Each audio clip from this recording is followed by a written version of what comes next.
So you don't often like see a first pick hero and then just like get countered by it with all your heroes, you know?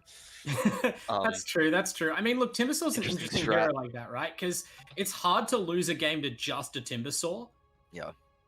Like, even if you feed him out of his mind and the Timber's a good player, you really do need to have the right backup hero to step into the space Timber creates, kill objectives, that sort of thing. Yeah, exactly.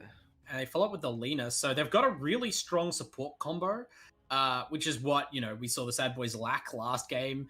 And if you do want to pick something greedy like an Alk MK, this is what I do it behind. Because these heroes can shove out the waves for you. They aren't necessarily vulnerable while they do that. You can turn and pick off any individual heroes that try and overextend, or try like Bruns's Wyvern did in the first game today, really farm in the space that's available. You have some ability to pressure the map early, but, that's going too far down one lane, I think. There's no particular reason they would go for that. They might just be all-out aggression on it. You have some ability to pressure the map potentially. early. It could be the Zim Lena as well. It's one of his specialty heroes. Oh, yeah. So could look out for that. Doesn't have to be a +4. They have the Tusk 4/5 flex as well. We don't know where that's going, and the MK could even be mid as well. So we'll see. Or offlane. I've seen that quite a lot in EU. Ooh, Coddle. Okay, that's cool. So that's one way to counteract the potential for an early aggressive lineup of Nebula trying to get some objectives off the strong killing heroes they have. But it doesn't necessarily help if they sit back and farm. I mean, you now have just an absolute surplus of creep clearing. With Timbersaw, I mean, he's the perfect hero to kind of like dive under a tower if you want to set up and siege on it, try and deathball a bit. Maybe they could go that direction depending on their cause. They've left themselves very open. Yeah, I honestly don't know what to expect here. Maybe a spirit hero, something that can take advantage of the Coddle, like a storm spirit here could be good, or Ember. See nothing wrong with those two, just to abuse the chakra magic. But yeah, it's very open-ended right now. Hard to see what's coming. Like, there's a lot of flex in both drafts, so yeah, this next pick could be kind of telling from Nebula. I feel like Nebula, they haven't like shown more in a way that can be punished. But, I mean, you at least know who their core is, right? You've got some idea of how they're going to play the game, and their supports are good at certain things. Whereas Team Redacted, I'm really curious to see where they go with this, because they are missing some key pieces, right? Like, their only control right now is, like, the Coddle, Slow, and Jakiro's spells. So they definitely need, like, cores who both take advantage of a lot of space, because these are not particularly greedy supports. I mean, they can be played that way, but in terms of, like, supports that really scale up, I mean, you'd rather have, like you said, a spirit hero than really leverage a ton of space and be greedy. But at the same time, they need kind of a playmaker, right? Because right now they've got Timbersaw, who doesn't really do that well past the laning phase, leading, running around by himself. You kind of want to be leading the team or capitalizing on another hero that has a stun. So we'll see what they do with that. Nebula pick up the Pangolier in the meantime. Leshrac expand out. And, okay. Slug. All right. We saw this hero struggle a little bit, picked it around this time in the previous draft. Obviously, different draft, different game. But do you like it here? Not particularly. It's like, I mean, it's okay, but like something like a if they just put the Lena +4, it's gonna get punished really hard in the lane. I think he's got a Coddle 5. Right. Seems like a weak lane again, which usually doesn't bode well in this patch. I mean, could be Slark Jakiro, right? That's a bit of a stronger lane. Yeah, true. It could be the +4 Coddle. It's more likely, maybe. Yeah, I'm just not sure what to think of this draft right now. Very weird. I mean, they have, if you're going for that, like last game, we sort of saw the Slark. The biggest reason for it existing seemed to be late game insurance, although the Anti-Mage kind of neatly put a bow on that before the Slark really came to be relevant. This time, at least, you have a ton of like counter push to make sure if you do decide to turtle on the high ground, wouldn't be my plan A in a game of Dota, but you've got that potential. Yeah, you do, but Slark's like not really that hero that just like is the be all end all like late game hero, you know? I don't think he's that kind of hero you pick that to do. Like he's more of a, you want to like have a good lane and be aggressive and run around with the diffusal. He's like a tempo hero, you know? Like he's not really that AFK farm type, so it's a bit counterintuitive, I'd say. Yeah, I'm just trying to figure out reasons to pick it right now, because I mean, like you said, there's the Lena stun that you can avoid. I guess you can avoid the snowball pretty well, but then there's things like the MK and the Pango ult that it doesn't seem like Slark's tools line up so well against. Yeah. And you can dispel the Pango disarm, I suppose, as well. Yeah, which is kind of nice, but yeah, it's not great versus the ult, because you generally don't want to verse things that you can get hit by in Shadow Dance. Like it's kind of annoying, you know? Yeah, and there's a ton, like all of these hit you in Shadow Dance. Yeah, literally. And there's a ton of burst damage as well, which is not great for Slark either, right? Like there is a very real potential. This is the kind of hero that dies to like Monkey King Boundless Strike into like Blink Walrus Punch or something like that. Yeah, just like sure. a couple of heroes can randomly find you in a side lane and kill you. And if your reason for going Slark over a different AFK farm like Spectre is because the Slark's more mobile, the Slark's got some tools he can kind of play by himself even if we lose the map a bit. Not really against this team. 10 seconds. Yeah, to go. definitely not. They have a lot of catch here, a lot of mobility. 5 seconds. Bans, I mean, I can't really put the bans together into a cohesive strategy. Sort of targeting each other's mid heroes, but Team Redacted, there's always going to be some left in the pool. They go with the Quap. They go with the blind pick Quap here. Interesting. Yeah, okay. So we either see a Zemistry hero, or they just put the Lena mid and pick a +4 here, most likely. So Do we'll you see. think Zemistry likes the Lena here against the Quap? Yeah, it's one of the better ones. Lena should beat the Quap 5 up seconds. in the lane. And Quap is a pretty decent laner, so Yeah. I think you'd be happy. Is Puck banned? Yeah, Puck's banned. That's all they go to. Yeah, a see what lot they of mid go. heroes banned out. They go with the silencer, so you do get to see I it. called it. Who's it gonna be? I Oh, did look, you call got it. me excited now. I'm happy to see this hero as well. It's a fun kind of call to watch because it's completely different, right? To all those spirit type heroes. Yeah, I'm not going to say it's skillless or anything, but it definitely does seem like another brain hero instead of a hand hero. You've got that big global ultimate as well as, just being this very static, almost like a sniper, right? You're just a right-click turret. this Yeah, hero transition pumps a lot of damage, especially late game. Like, it's ridiculous how much damage this hero does. Yeah. So I really like this from them. It's not Yeah. great versus the Slark because obviously you can purge all your stuff, but other than that, it's a good silencer game. So yeah. Is it a worry as well if the Slark gets on you? Because that's the thing, right? Like if Silence is just trying to pump enough damage that you can't stand against him, you've got this Slark as a natural counter to that. He becomes untargetable, and then you have to survive with your, wimpy, slow move speed turret hero against Slark just shredding you with auto attacks. Yeah, that could be an issue. We'll have to see how the lanes play out. Really, I think this game will be heavily based on the lanes because Stance is a snowball hero, Quap's a snowball hero, Slark's a snowball hero, Timber, like they're all pretty much snowball heroes this game. So we'll see which way it goes. Yeah, fair enough. I mean, that's the kind of thing that you see often, right? Like people just pick heroes they're comfortable with. They back themselves to win the lane matchup that's a little bit skill based, kind of close, and then they just assume the game will play out from there. And you're not wrong to assume that, right? Like, good to back yourself, but only one team can be right in that situation. All right, let's see. Exactly. So hopefully everyone's got their pickle bets on. Thanks again to our sponsor, of course, here in the OEDL Season 3, making sure that, of course, we have a league to play in. And these players here taking advantage, in particular Team Redacted, who are walking out onto the OEDL stage for the first time. I mean, the draft, like you mentioned, is a bit hard to decipher, but it's not like any of these heroes telegraph obvious disaster. It's just, kind of a loose lineup, we'll say. Not a pocket strat. Yeah. Oh, it looks like it is 6 of Maris on the offlane Timber here. First pick. Damn. Yeah, you love to see it, dude. Maris is an absolute chad when it comes to these things, so yeah, good to see. Another player I had the pleasure of watching many a time in the LPL and casting alongside, Xavier and Andros and co. So, maybe we'll see him also pop off as those two did in the game before. Obviously, this is a big packed day of Dota. There's more series coming up after this. Some of the best teams in the league, cast by Ares and Fury. So stick around for that. But first, 2 delicious games of Nebula and Redacted as Spag leads his team on a fruitless foray into the Dire Jungle. So we're going to be splitting the bounty runes pretty even. So they're trailing top here, or? Yeah, it looks like the Timber's just chilling safe lane solo unless there's a swap of some kind, and Gabala is in the bottom lane, which is something. Yeah. Oh, nice steal ward from Arme there. Really annoying. Especially as a silencer where you want to dominate the lane and you want to keep drawing aggro and stuff to pull it back onto your... Like, to let you hit them more. That's really annoying for them. Yeah, not going to be able to see the enemy high ground. The Quap's going to be able to control the lane much better, and you don't have to worry as much about ganks coming out from Spag, right? Because the tough snowballing uphill is also a danger if he starts roaming. Yeah, but I think the silencer hero should fare well against the Quap. A good block as well from Zemistry, so that early advantage not going to factor in and going to get a lot. Look at the glaive damage already. Yeah, dude, it's so strong. I love this hero.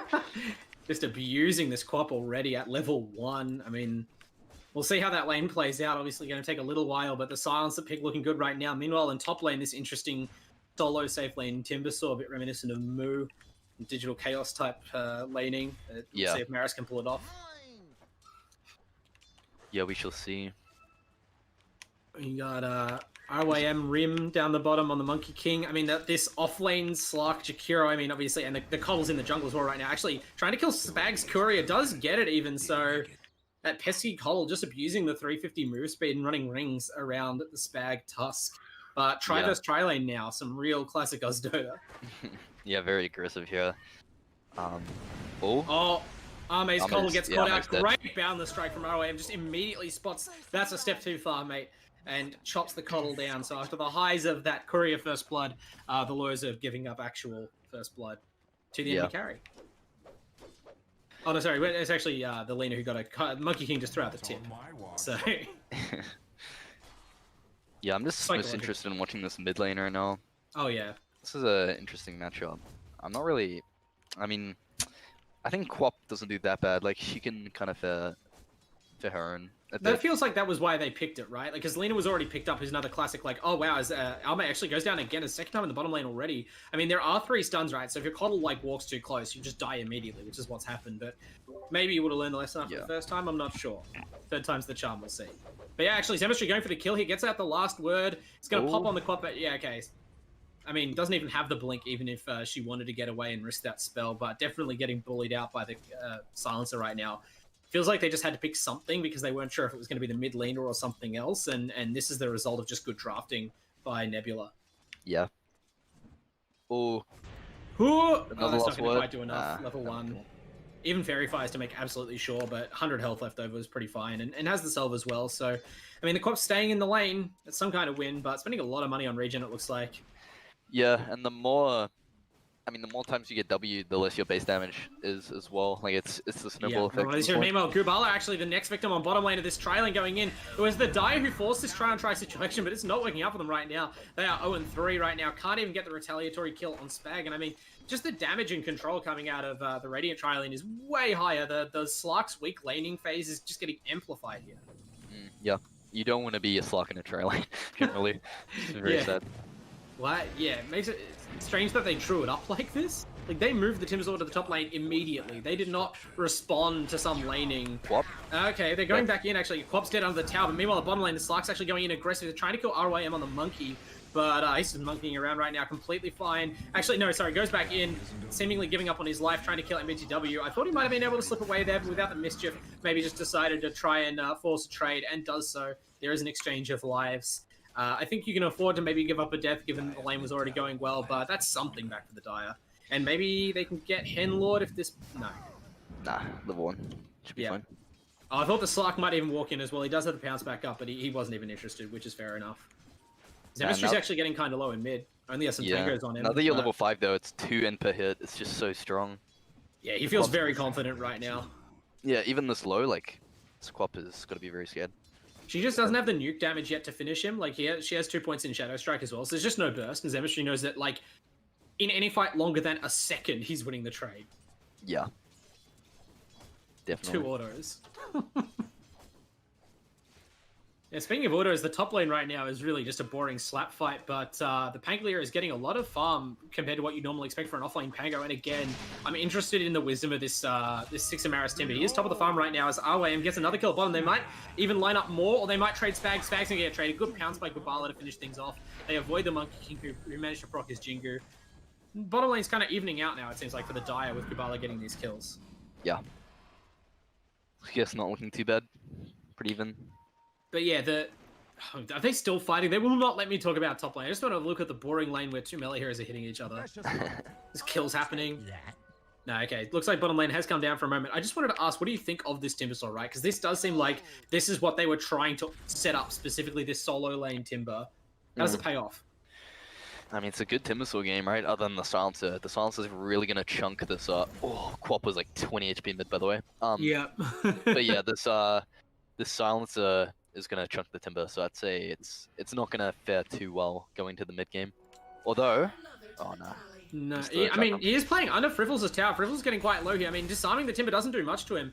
Doesn't quite have the cooldown back on his ultimate yet. Now he does, goes for the kill. Friffles has the wand available, actually baiting really hard here. The Timber's trapped under the tower. Doesn't, oh, that's a nice chain to get out of tower range, but Friffles knows exactly his limits. Really playing around here right now, but unfortunately, risked a bit too much and dies. Meanwhile, at bottom lane, there's a snowball that keeps things alive and ensures the trade goes in favor of the Radiant. That's just finishing off Gubala there, so the Slark dying again. And in mid lane, the Clop, I mean, also staying alive for now, but only by giving up the lane, essentially. Falling really behind on CS's Zemistry, so this is a bully job in mid as well. And Arme might be forfeit on the bottom lane as Spag spells come off cooldown. Great Boundless Strike again. RYM has been super proactive in leading with this Boundless Strike to make sure these kills get set up, and it's torn this bottom lane apart for the Dire. They're still reaping the rewards now as they pop the tag team, walk in, finish the cuddle. I mean, MBTW is trying to tangle on the Jakiro. He's normally a tanky hero in the early game, but against these three heroes, with the tag team active, with the Jingu available, and more control from the shards, he's just another body bag.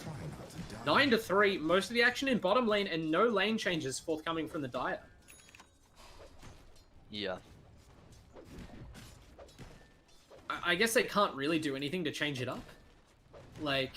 Not really. I mean, you could put the Timbersaw down there, I suppose, but it's not like the Slug's gonna fare well against this Pango. Over-level Pango, yeah. Yeah, level 6, just a level 4. So I guess they're just looking to end the laning phase as soon as possible and leverage this. Because like by forcing this try versus try, right, your Timbersaw is winning his lane and he's over-leveled compared to everyone else on the map. So what can Maris do to capitalize? It's all on Maris right now, really. Yeah, he's gotta find some move to do. But I mean, he's taking the stop tower, which is nice. Yeah. Slowly. I think maybe after he takes the top tower, that's when we see, like, if this is the Digital Chaos playbook, you do want to move into the off lane at some point, right? And maybe put the Slark and the support up there to discourage aggression, get him some farm.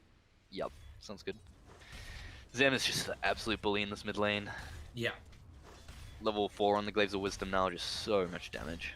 Oh my, okay, straight all the way in. I mean, it makes sense. Arcane Curse isn't really a laning skill, and you don't need it to farm, so you're in mid just soaking up the creeps, but yeah, you get it to 0 for 4, usually. Yeah. Clops back to base. And what items do you expect out of the... Oh, so you see Friffles' teleport back. I don't think Sixer has the mana to kill him, but just ignoring the Pangolier, finishing off that tower as Timbersaw does. So this is the X Factor now for the Dire, potentially, if they want to move around the map. But, yeah, what does Zemistry build into now on this Silencer? It should be the Witchblade into, Hurricane Pike, probably, and then, like, a BKB Hex type thing. Okay. So more going for, like, just a bit of mobility and control. Don't need to worry about, like, stacking up, you know, damage or anything like that. No, you naturally get damage from your W stacking, yeah. So you just need the Witchblade. Provides so much damage and attack speed and everything, projectile speed, I mean. And then once you have that, yeah, you're so strong, so much damage. Does seem like the item that's really starting to factor into a lot of team strategies and picks right now. Meanwhile, the bottom lane, the Spag gets caught out. Great Ice Path, but it doesn't hold him for long enough. Only level 1. He does get the defensive snowball. Might even hold the Slark still for long enough to get the Jingu. RYM capitalizes, makes sure with the Boundless Strike that he gets that lifesteal proc off. Spag is going to die, and actually the Monkey, even with the Jingu now, might be in too deep. He has to walk back. Gubala's trying to work out how to make the aggression work here. Does force out the ult, and as soon as he sees that cast, just leaves. Like, that was his objective all along. He knew he could get that ultimate out of the MK, and it is a prize.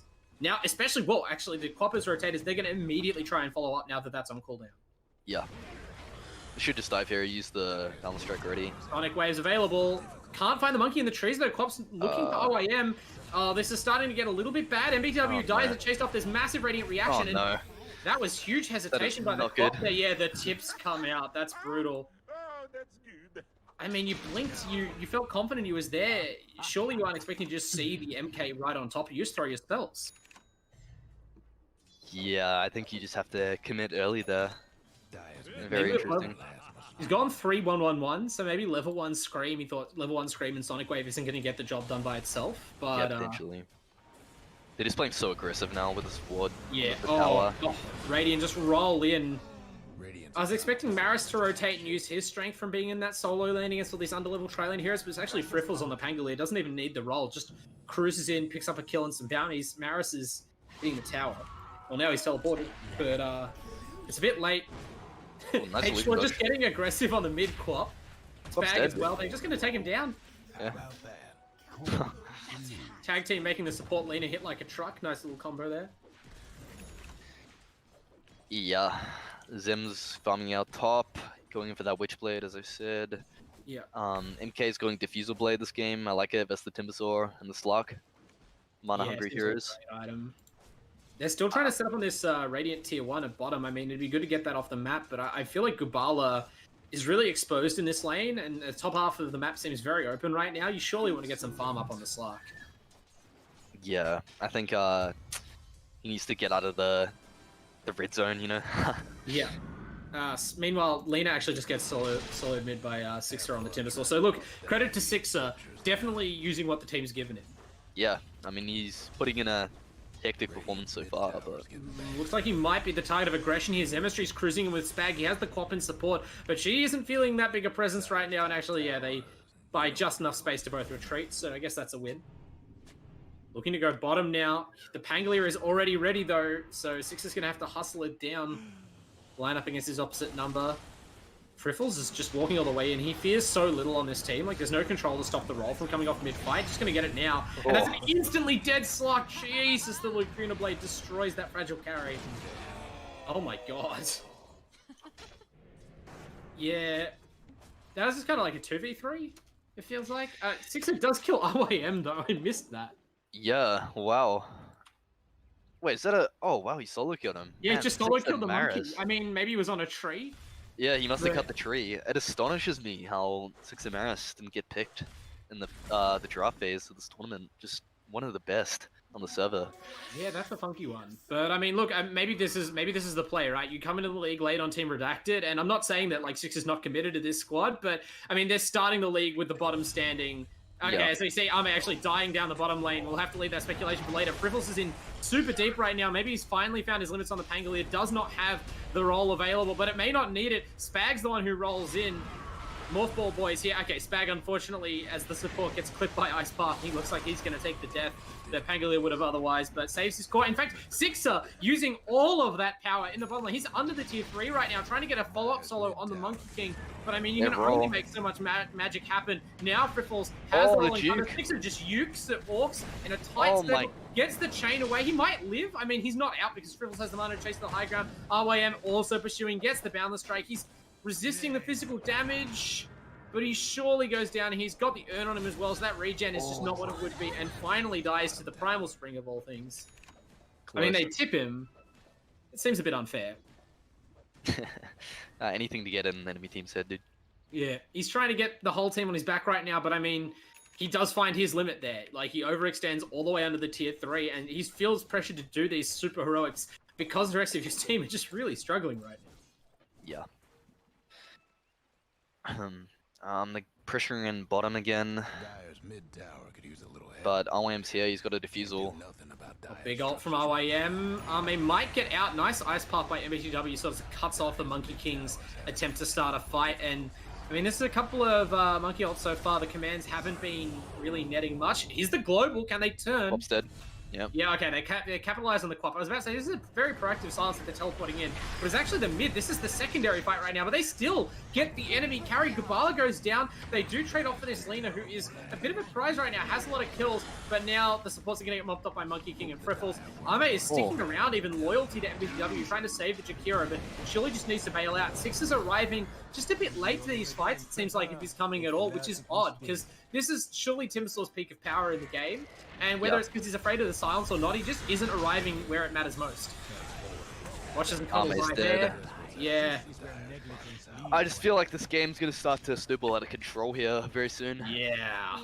They're getting these items that, like the defusal, the Pango's Orbit Corrosion, and we'll see where he goes next. But yeah, they have a lot of mobility, a lot of catch, and a lot of damage right now. That's all you need. It's starting to look a lot like game 1 of the previous series, where there's one really huge hero on the side of the Dire, but unfortunately, since everyone else is so little of a threat, they can just itemize against Sixer. And Sixer's going to make his weight felt. He kills off Friffles. That's like the 3rd big kill streak they've picked up on this Timbersaw, so the commitment to feeding Maris is complete, right? Dude, the rest of the heroes are literally dying. This guy is a monster, man. This is a first pick Timbersaw as well. Yeah, he's just carving him up. Maris is just... actually, speaking of getting carved up, just feeds a kill back the way of Rim and Spag. Yep. Yeah. I mean, her whole team was right there as well.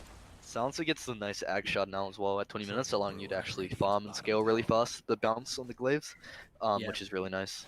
The bounced glaives actually steal int as well if it's in a team fight and they hit 2 heroes. Yeah, it's really strong. Yeah, I mean, Zemistry is flying along right now. He's being quiet so far in the game, right? Just offering a little bit of global presence with that silence. But now the ult's level 2, the cooldowns are getting shorter. Has that Witchblade you mentioned, he's actually queued up a Blink. Interesting, That's yeah. I very like that. aggressive item. Yeah, he's so far ahead that why not, you know? Yeah, exactly. It'll let him destroy this backline, right? Like the Jakiro and stuff, we've kind of been surviving at least a while in these fights, getting off some good ice pass and stuff. Not going to happen. If Silence just blinks on you, he's going to like 2-shot these heroes. Yeah. As RYM just pump fakes and then misses the tower kill. Good stuff. Yep. Maybe just some swag there that I don't understand because my brain's too small. Meanwhile, Sixer going about his tower killing in a more slow, methodical fashion. That's kind of how Timbersaw has to do it. He's protecting this catapult from Friffles. Even has Arme as backup, right? So they are trying to like back Maris up a little bit if he gets dived on, but the Radiant, they don't care that much about the Timber at this point. They're operating at a pace. They're going to naturally outscale and out-itemize him.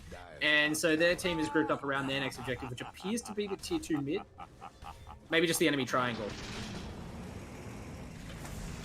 Oh, actually, no. Sixer is the target now. Friffle's rolling, thundering in. RYM is there as well to capitalize. I mean, he avoids the stun, but cuts off the Timber Chain. He went for it to try and get out of the Wukong's command, but there was just enough duration left on the stun. Actually, they have a follow-up. There's no Boundless Strike. The Global won't cancel that, so he gets out on the Timber, but unfortunately, that means the rest of his team are without their strongest core.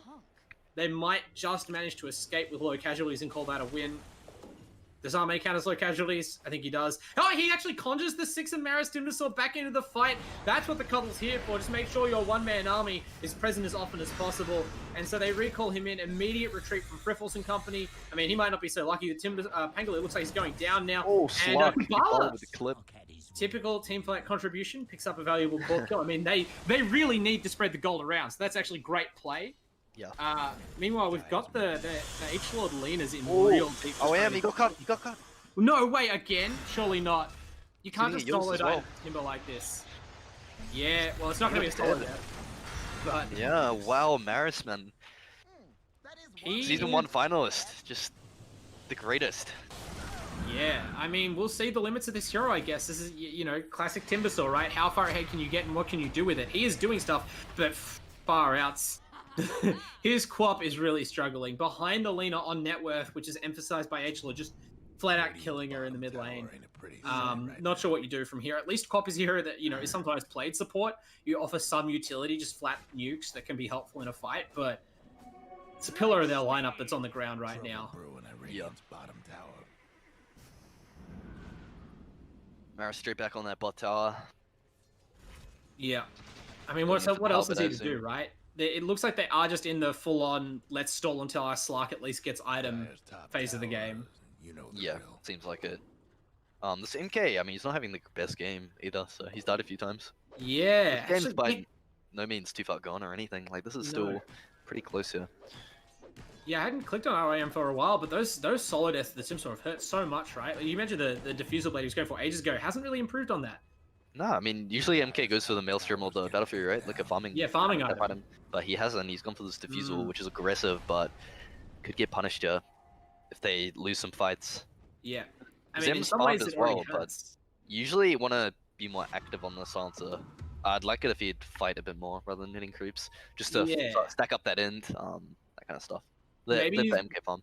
Maybe they're just confident that he's like, we're far enough ahead that as long as I'm outscaling and I go to late game, like you mentioned, the Silencer damage is terrifying eventually, so he's trying to make sure they reach there instead of, you know, going aggressive as the MK is and getting punished as the MK is, but bit of split focus between the team right now when you've got some people forcing fights and dying. Now Zemistry's going in, and they capitalize, they immediately lock down the Quap with the Global and Killer. Has the 4-staff as well, so ended up shelving the Blink for now, although he does have it queued up again for more mobility, and it's essentially just scooting in to get that kill. This Quap is having a bit of a shocker, not gonna lie. Yeah, it looks like they've picked up a weakness and they are now just targeting her for all she's worth, really taking her out of the game. Yeah. Very rough. Rolls more to keep himself safe than anything else, but looks like they'll try and turn into a kill. Oh, unfortunate Pangolier accident. Gets stuck on the wall. But maybe he gets his kill on the Jakiro setup. Spag rolls in, has no mana, has no punch available. Now it'll be ready. Doesn't actually need it. H-Lord is just quietly lifting the whole game up on this lead up. Punishing the Timber as well. The magic damage. Zemistry's destroying him. But Oh, the Yules is such a good time to save there. Oh, Six Maris. is just doing it all. Yeah. And Gubala is capitalizing now. They're feeding gold back to this Slark. Oh my god, it's a Triple. triple. That's... It's Gubala starting back to in the become game. legitimately bad. You can't do that. Yeah. Dude, Maris is just the king of making space this game. It's ridiculous. He He's doing baited it all. chemistry there. Like, that's Yeah. not particularly easy to do. You mentioned Zem's played a really measured game, but maybe now feeling the pressure as his team fails aggression to get involved and gets way too involved there on the silencer. Can't get back out of that situation. A little bit. Maybe they're getting a bit frustrated now. It seems like it, at least. Yeah, I mean, they're 5k gold up at 20 minutes, which isn't terrible, and the gold's in good places, but they don't have a tier 2 tower. There's a lot of counter push on the enemy team. They're killing this Quap over and over, but at some point, that kind of loses its luster, and she has her Yules finished finally now. So she'll be a slightly harder kill, maybe buy a bit time, maybe get some trades when you go for her next. Yeah. I mean, no need to panic. They're 5k up. They're cruising. It's just that maybe psychologically they're feeling a bit pressured, you know? Yeah, Right we should now. be winning more. Yeah, exactly. Because they've dominated this early game, and now they're kind of struggling a little bit, and they might be wondering why, you know, why that's happening. Yeah, I mean, I like if the decision is just to focus a bit more on farming in the space they have. I don't hate that, right? Like this Monkey King is going to make sure that his item progression doesn't stop at Diffusal Yasha. Yeah. Good. Spag. Well, yeah, it looks like... I mean, they tried to stop the Monkey King's item progression, but Spag is going to tank the gank for his team, it looks like. Snowball Sixer manages to avoid the Ice Path, just a bit slow to come out there, and now they're able to drop down the Global, covering the Wukong ultimate. I mean, this ends up being... Yeah, that's the team fight the Radiant want, even if they only kill Sixer. Block on the backline. He's the whole team. He's in deep, though. Like, his team are not able to spot him, right? They don't have the mobility. They're just going to have to smuggle Gubala out of this fight. The Quap cannot be his going deep buddy, and Sixer is dead. It's an organized retreat. They're trying to let anyone but the Slark die. Quap actually blinking into more danger. Does line up a great Sonic Wave to defend that ramp. And they do succeed in getting Gubala out of that fight. So this Slark, who had a pretty rough early game in that tri-lane situation they cooked up, they are at least, you know, doing everything they can to re-enable him. And as a result, actually briefly makes it back to the top of the net worth chart. Yeah. Zem's got that level 15 talent, the 2 permanent intel steal, so now it's 4 per kill instead of 2. It's really nice. Oh. Yeah, already has 20 permanent. Yeah. But I mean, it looks like Redacted kind of stopped the bleeding at the right time, right? It did look like Silence was just going to snowball all over this game, and now because Silence is not the fastest farmer, like does have that shard up, but you know you can still get outscaled, and I wonder whether Zemistry's going to regret not being more aggressive, as you said. Yeah, maybe. We'll have to see. Yeah, Gubala, he's really crept up in net worth here, hasn't he? Yeah, lucky that his life or death in that last team fight felt really big, but the Dire played very well to just realize when he was in way too deep and just bail him out with all hands. So yeah, if they can keep doing that, I can see the Slark doing well in the game, but there's still a lot of counters, like we said, and I feel like the Timbersaw has to fall off soon, right? Mm-hmm. Well, he needs to get this BKB because you saw he melted that last fight. Yeah, speaking of falling off, actually Spag, this is starting much like the last fight. The Quap goes in the backline, she's hunting the Lina, they're not getting distracted by Spag this time. H-Lord's been such a problem in these fights, putting out way more damage than he should probably let a support do, and he will be just firmly punished for that. Spag. What? Yeah, this fight's completely spread out. Spag is in so deep. God, how did Chemistry is fighting 2 heroes mostly alone. Now he has Friffles as help. Friffles is just waiting for the Timbersaw to come down. He comes down from the Yules. This time it's not his savior. He falls into the Monkey King ult and the Pangolier ult and dies. Gubala's staying alive with the help of that Shadow Dance and manages to escape again. But yeah, I think the sign that your Slark just keeps ulting and running out of fights without doing anything is a sign that you should think twice about engaging. And they went in so deep for that Lina there. It gave the whole Radiant team time to rotate. Yeah. Now they're going to get Roshan. Okay, now Zem is really scary. With this 36 permanent stolen, 51 temporary, it's just he can chunk down this Rosh. Christ. I apologize for the caster curse on Redacted. They feed a bunch of int to that silencer, and now the snowball may have begun rolling again. I'm not talking about Spag's W either. Yeah. Alrighty. I mean, there's some items that help. Like, Ame actually has a, Ghost Scepter up on this Coddle, has the Philostone running as well. So it's good when you're behind like this. It's a good sign to see the support's not completely underfarmed and destroyed, because they're just going to need some hit points on him to survive. But, oh, he may not survive. This actually does live thanks to those stats. Didn't give him the click from H-Lord. Yeah, just gave him the click there. Yeah. I don't know if it was scared of retaliation or just being too cool to finish the job, but Yep. yeah, Laguna Blade does not get it done, and Gubala, he's back to farming. I mean, based on how the last fight went, this is the correct play, right? Like, was not confident to go in as this Slark, needs more items. I don't know whether you can scale fast enough that they'll, like, change the picture, but I don't know. Better than throwing yourself into losing fights, I guess. Yeah. Scotto here does like to get farmed. Scales really well with the Q, just shoving out the waves all the time, so you will get items. The Ags, the Will-O-Wisp, Yeah, really strong. how big is that? Really strong, yeah. We've all seen what that ult can do. Obviously, it only recently became an Ags upgrade, and if they have that, their team fight starts to look really solid. Even with this Quap, I mean, she's been shot down so thoroughly, she's essentially a support at this point, but yeah, maybe Sixer and Gubala can do it alone. Yeah, well, they need that double BKB first. It's gonna be mostly on the Sixer's very close. On the Slark and the Timber here. So we'll see. The Quap has pretty much no relevance anymore. He's just going in for the Ags. It feels like, I mean, the Ags is what that's going to do seemingly is max out her ability to farm waves. Like, and just be a map control hero, right? Like, even if you can't really be a threat in team fights, at least you can make sure the team fights happen in the right places, keep vision up, that sort of thing. Because at this point, Maze will take advantage of the fact that you've died so many times and you're expendable. Just get in those dangerous spots so that Maris doesn't have to. Radiant's top towers. Yeah, it is a bit tough to see H-Lord just effortlessly outscaling the enemy mid on this Lina support. Has the Aether Lens now on top of the cast range talent, so we're dealing with today, right? Yeah, it does seem to be. A strong trend, right? Strong predictor of winning when your 4-out farms their mid laner. Yeah.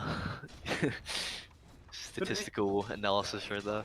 Yeah, that's why I'm in the play-by-play chair. Yeah. I mean, these super long-range Lina stuns, though, they do make a big difference when it comes to these team fights, because you have heroes like Slark and Timber and Quap that are relying on being able to jump out on reaction. Quap could die mid here. Oh, yeah, exactly. Yeah, there's the follow-up stun. Nice. Yeah, multiple long-range stun options now as Spag has the blink available. That was what led to Quap's death there, and really just kind of announcing the area outside your high ground is not safe at all. They've got the double BKB, but the Slark has no TP. I'm not sure if he... Oh, they have a Kodo reborn in that, so... Yeah, Cuddle really coming in hot. We've only seen a couple of recalls, so they've been big ones. So that's the double BKB ready, as you asked for. Do they take a fight now, or is that just kind of their insurance policy?